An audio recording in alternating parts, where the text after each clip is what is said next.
સુરતના છાપરાભાઠા વિસ્તારમાં એક 29 વર્ષીય મહિલાનું બાથરૂમમાં રહસ્યમય મોત નીપજ્યું હતું। આ મામલે પોલીસે તપાસ કરતા મહિલાની હત્યા થઈ હોવાનું સામે આવ્યું છે। મહિલાની હત્યા તેના પતિ દ્વારા જ કરવામાં આવી હતી। પતિના અન્ય સ્ત્રી સાથેના સંબંધો હોવાનું પણ સામે આવ્યું છે।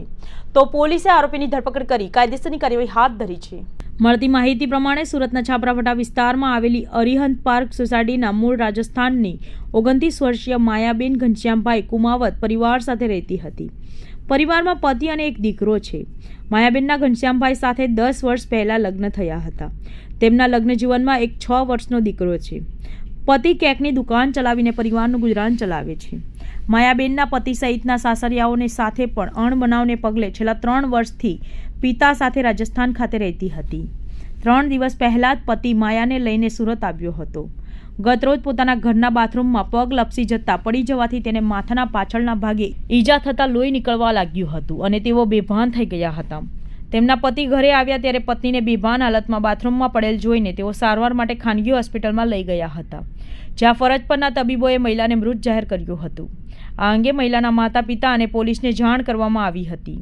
ત્યારબાદ મૃતદેહ સ્મીમેર હોસ્પિટલ ખાતે ખસેડવામાં આવ્યું હતું, જ્યાં પીએમ રૂમ પર હાજર મૃતકના પિતા દ્વારા તેના પતિ ઘનશ્યામ દ્વારા હત્યા કરી હોવાના ગંભીર આક્ષેપો કરવામાં આવ્યા હતા।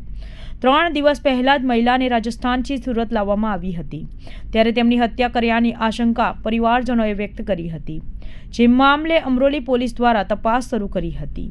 આ મામલે એસીપી એપી ઝાલાએ જણાવ્યું કે માયાબેનના પરિવાર દ્વારા આક્ષેપો કરવામાં આવ્યા હતા, જેથી પતિની પૂછપરછ હાથ ધરવામાં આવી હતી, જેમાં તેણે પત્નીની હત્યા કરી હોવાની કબૂલાત આપી હતી।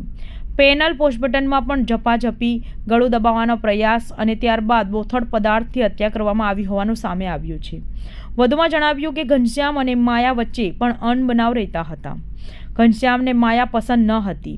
માયાબેનના પરિવારના જણાવ્યા પ્રમાણે ઘનશ્યામનું અન્ય કોઈ સ્ત્રી સાથે અફેર હોવાની શંકા હતી।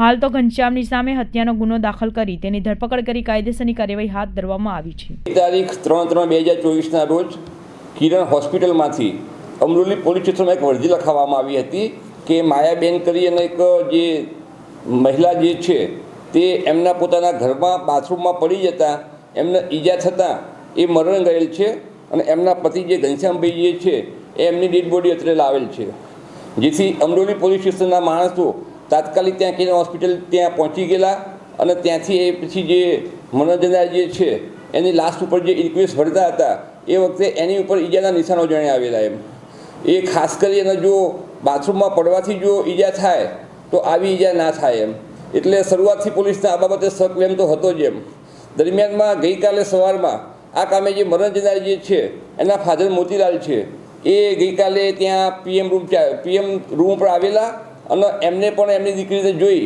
અને એમને પણ પોલીસને શક બતાવેલો અને એમનું પણ કહેવું હતું કે આ જે મારી દીકરી માયા જે છે એ સાહેબ 1 તારીખે જ આ મારા જે જમાઈ જે છે એ સુરત લઈ ગયા છે અને એ બંને વચ્ચે ડિસ્પ્યુટ હતા આ જે ઘનશ્યામ જે છે એને બીજી છોકરીઓ સાથે સંબંધ હતો એવું એમનું કહેવું છે હાલ પૂરતું તો અને એના કારણે આ જે ઘનશ્યામે એની પત્ની માયાને મારી નાખી છે એવું પીએમ દરમિયાન પણ જણાઈ આવ્યું છે ખરેખર।